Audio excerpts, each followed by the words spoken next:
Written in 1923, Through the Wheat by Thomas Alexander Boyd tells the horrific story of William Hicks, a United States Marine serving in the AEF during the First World War.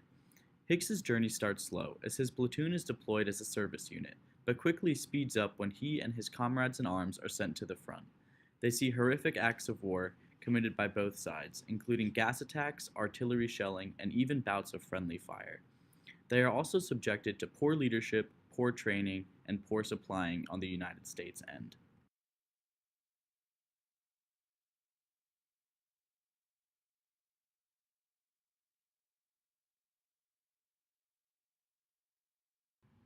Boyd's novel represents a significant change in the way that war was novelized, and also in the way that people thought about the men they sent overseas.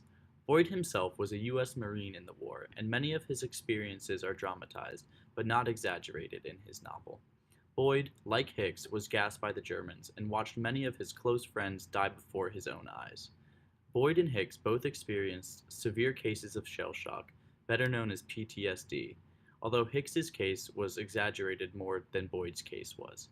When Boyd returned home, he was able to function in society, but nevertheless he was affected by his experiences during the war, prompting him to write this novel.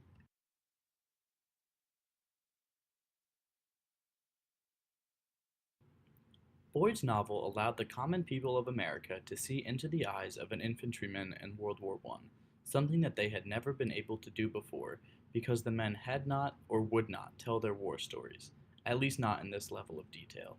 It also opened people's eyes to the horror of the war and may have caused people to be more sympathetic to veterans suffering from PTSD after reading through the tragedies that caused the disorder in the first place.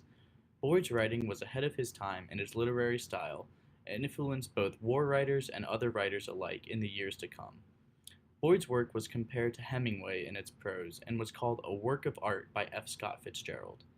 Through the Wheat remains important to the study of the First World War because it offers what a textbook cannot in its portrayal of the war by an American soldier.